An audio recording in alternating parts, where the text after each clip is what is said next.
किसी ने बड़े कमाल की बात कही है कि जीवन के रण में खुद ही श्री कृष्ण और खुद ही अर्जुन बनना पड़ता है।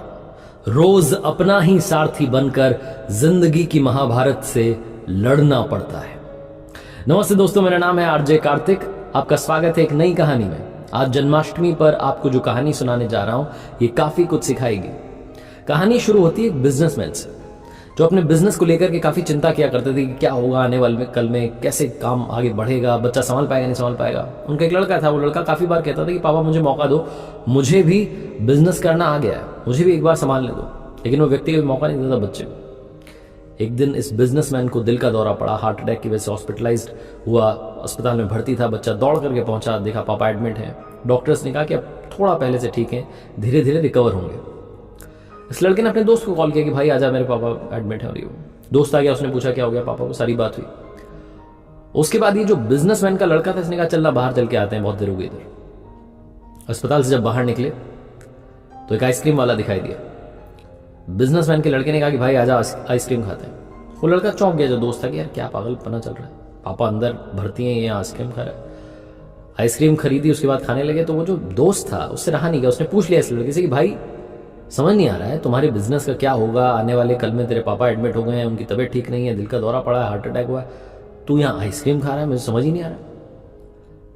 वो जो लड़का था उसने जो बात कही वो ध्यान से सुनी। उसने कहा कि मुझे मालूम है तो ये सोच रहा हो कि मेरे पापा एडमिट है और आइसक्रीम चल रही है, मजे चल रहे नहीं। मैं भगवान श्री कृष्ण का बहुत बड़ा भक्त हूं और उनकी दो बातें हमेशा जिंदगी में याद रखता हूं।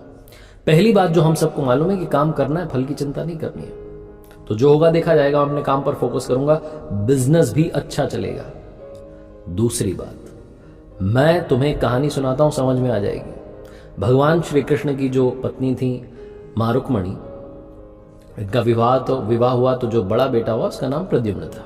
और प्रद्युम्न के जन्म के 10 दिन बाद ही प्रद्युम्न का अपहरण हो गया, छोटे बच्चे का। मां रुक्मणी नाराज रहने लगी, उदास रहने लगी कि क्या हो गया है। भगवान श्री कृष्ण कहते थे कि चिंता मत करो, प्रद्युम्न ठीक होगा, जहां भी होगा, तुम स्वस्थ रहा करो, मस्त रहा करो। लेकिन इसी चिंता में रुक्मणी जी के साल बीतते गए। 18 साल के बाद में प्रद्युम्न की वापसी हुई और जब प्रद्युम्न द्वारका वापस आए तो उनके साथ में उनकी पत्नी मायावती थी। समस्या ये थी कि जो मायावती थी उसकी उम्र 20 साल ज्यादा थी प्रद्युम्न से। मां रुक्मणी पहले तो खुश हुई कि बच्चा आ गया, फिर दुखी हुई कि इतनी बड़ी लड़की शादी करके आ गया। भगवान श्री कृष्ण के पास जाकर कहने लगी कि क्या हो गया है। भगवान श्री कृष्ण ने कहा कि जो हो गया है उसको स्वीकार कर लो, चिंता मत करो। लेकिन मां रुक्मणी कह रही थी कि बड़ी लड़की से शादी कर ली, यही मिली थी, ये वो पता नहीं बहुत सारी बात है। वो स्वीकार नहीं कर पा रही थी, उदास हुए जा रही थी, दुखी हुए जा रही थी। 1 साल 2 साल समय बीत रहा था, लेकिन अंदर ही अंदर वो बात उनको कचोटती रही। 8 साल के बाद में रुक्मणी जी ने स्वीकार कर लिया कि प्रद्युम्न ने जो शादी करी वो ठीक है, ज्यादा चिंता करने की जरूरत नहीं है। उस शादी को उन्होंने स्वीकार कर लिया। एक तरीके से अपनी जिंदगी के 26 साल उन्होंने उदासी में बिता दिए।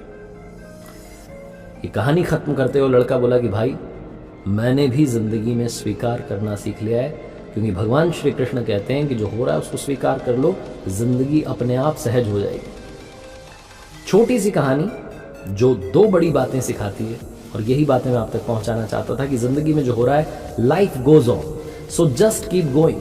जिंदगी चलती चली जाती है, आप भी चलते रहिए। जो होगा अच्छा होगा, अच्छे के लिए होगा। एक बार फिर से कहना चाहता हूं, ऊपर वाले के आशीर्वाद के साथ, अपने सच्चे प्यार के साथ, अपनों के प्यार के साथ, ऊपर वाले के आशीर्वाद के साथ और अपनी सच्ची मेहनत के साथ कर दिखाओ को जैसा कि दुनिया करना चाहे आपके जैसा।